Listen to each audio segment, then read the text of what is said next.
Hi, I'm Ollie. Welcome to Oxford Online English. In this lesson, you're going to learn about setting goals for yourself in your English studies and how this can help you to learn English faster. Setting goals? What's that got to do with English? Actually, it's incredibly important. Mistakes with goal setting are a big reason why English learners don't reach their goals. When we meet new students at OOE, the first thing we do is talk about goals and help students set clear study targets. We often hear students say things like, I want to be fluent in English. I want to speak English like a native speaker. I want to speak without making pronunciation or grammar mistakes. Here's the thing, these goals are no good. If you say things like this, you'll create problems for yourself. Let's think about why that is. Firstly, these goals are too big and too unclear. What does fluent mean? How will you know when you're fluent in English? Ask 10 different people what fluent means, and you'll get 10 different answers. Because you have this goal which is huge and unclear, you don't know where to start. You know you want to do something, but you don't know what. Even if you do make some progress, you don't feel like you're getting closer to what you want. Then you feel discouraged. Why can't I learn English?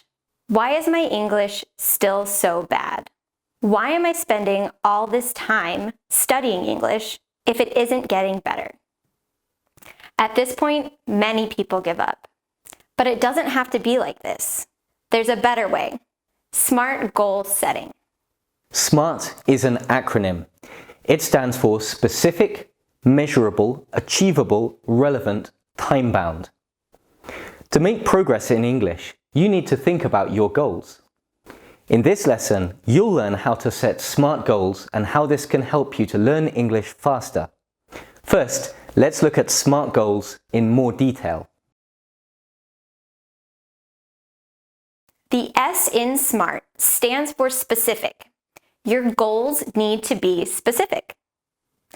I want to speak English like a native is not specific. I want to be able to talk about everyday topics without hesitating is better. I want to improve my English grammar is not specific enough. I want to learn how to use past verb forms accurately is better. Sometimes you might need to talk to a teacher or an expert to help you make your goals specific. Alternatively, you might need to do some research to set specific goals. M stands for measurable. There needs to be a way that you can check your progress. So, here's a better goal. I want to be able to talk about 5 everyday topics for 1 minute without hesitating. A stands for achievable. Your goal should not be too easy, but it also shouldn't be too hard. If you say something like, I want to speak perfect English, that isn't achievable. That doesn't mean you can never do it, but it's a goal which will take years or decades to reach. You need a goal that you can achieve in a relatively short time period.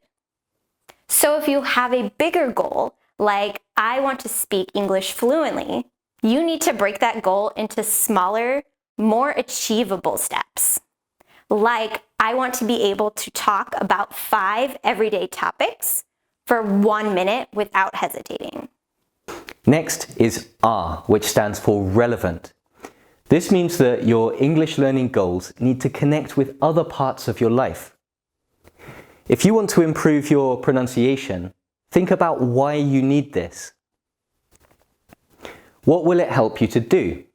What will change in other areas of your life if your English pronunciation is better? You need an answer to this because it's almost impossible to stay motivated if your studies don't make a difference in other parts of your life. Finally, the T stands for time-bound. This means you need a time limit on your goal. You need to set a date where you can say, I did this, or I didn't do this. Hopefully, because your goals are specific, achievable, and relevant, you'll be able to say, I did this. Let's add a time limit to our goal. Now you know what SMART goals are. Let's look at how you can set yourself SMART goals to improve different areas of your English. Do you want to improve your English speaking? Of course you do. Everyone we meet wants to speak English better. Here's something we often hear from students. I want to express myself better. I feel like I don't have enough vocabulary when I speak English. Let's make some SMART goals from this idea. First of all, what do you want to talk about? Everyday topics like your home, your family, or your hobbies? Or do you want to talk about something more abstract or poetic like history or psychology or love? Choose something. Everyone's different, so we can't choose a topic for you. But choose one for yourself. Next, make your goal measurable. Adding a time element is a good way to do this. For example, I want to be able to talk about Van Gogh's life and paintings in detail for 3 minutes without running out of words. Next, you need to ask yourself, is this achievable and relevant? Is this realistic for you? And does it connect to other areas of your life? Looking at our example goal, talking about Van Gogh's life and paintings, the answers will probably be no. That's because it's an example which we gave you. But when you make your own goals, you should ask yourself the same questions. Is it realistic? And does it connect to other areas of your life? If you don't do this, you'll waste time working towards goals which are unrealistic or irrelevant. This will hurt your motivation. Finally, you need to make your goal time-bound. For example, by the end of the month, I want to be able to talk about Van Gogh's life and paintings in detail for 3 minutes without running out of words. To reach your goal, you may need to set yourself additional minor goals, such as, by the end of this week, I will learn the English names of 10 of Van Gogh's paintings. By the end of next week, I will be able to describe sunflowers in detail without forgetting any words. By tomorrow, I will have read this English article about Van Gogh's life, and I'll underline 20 words and phrases to learn.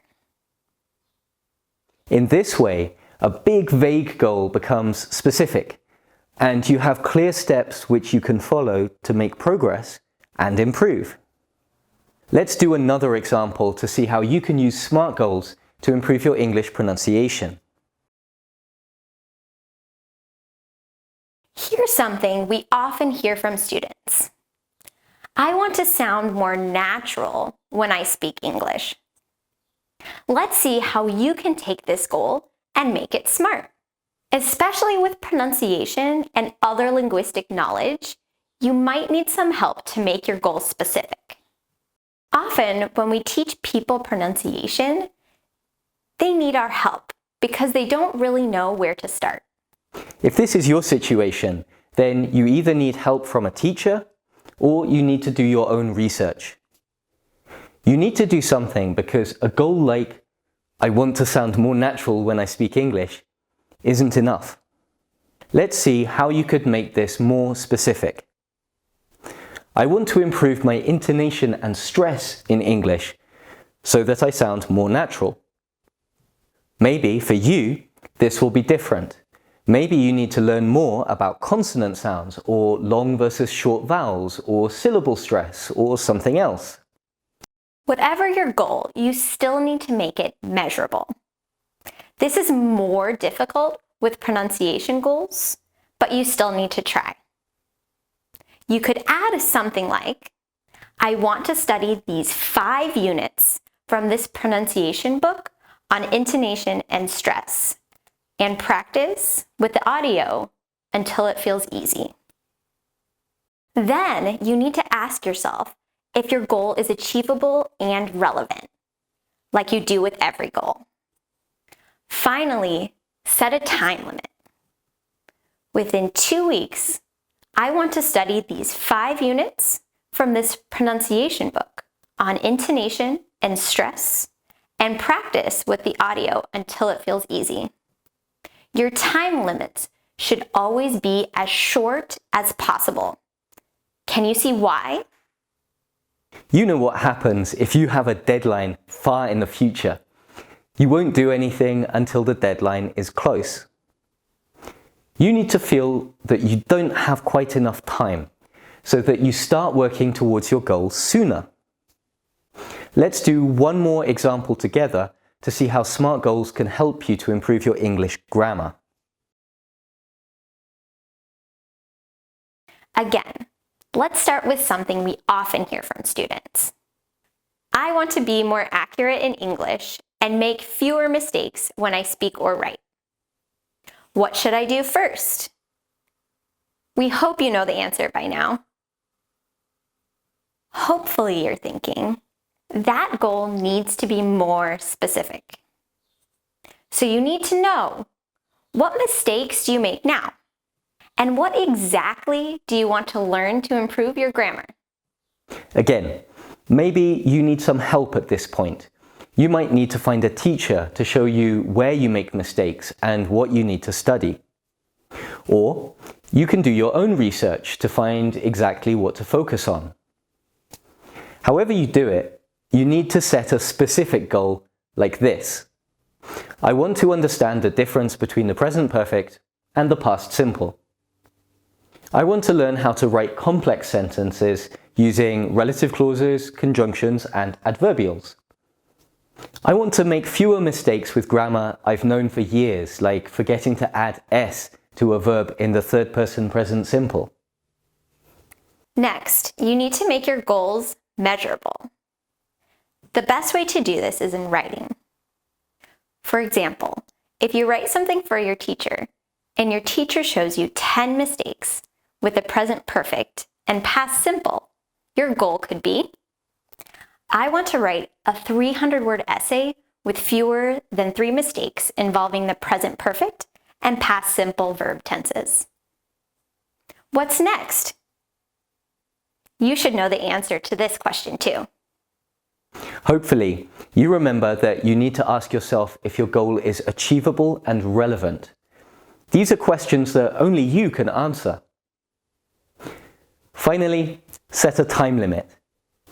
By the end of next week, I want to write a 300-word essay with fewer than 3 mistakes involving the present perfect and past simple verb tenses. Again, you might need to set minor goals to help you reach your major goal. For example, today I will study this unit on the present perfect tense and repeat the exercises until I get every answer correct. Tomorrow, I'll review the mistakes I made in the last 3 things I wrote and make them into Quizlet cards so that I can remember them. This might seem like a lot of effort at the beginning, but it's worth it. Once you get used to setting SMART goals, it will become more instinctive. The clearer your goals, the more chance you'll have to reach them and get what you want. If you get better at setting goals, you'll feel a sense of progress. This will give you motivation and confidence, which will make it easier to continue learning and improving. Now, we have a question for you. What's your first SMART goal? Share it in the comments and tell us if you made it or not. Remember that you can find many more of our free English lessons on our website, oxfordonlineenglish.com. Thanks for watching. See you next time.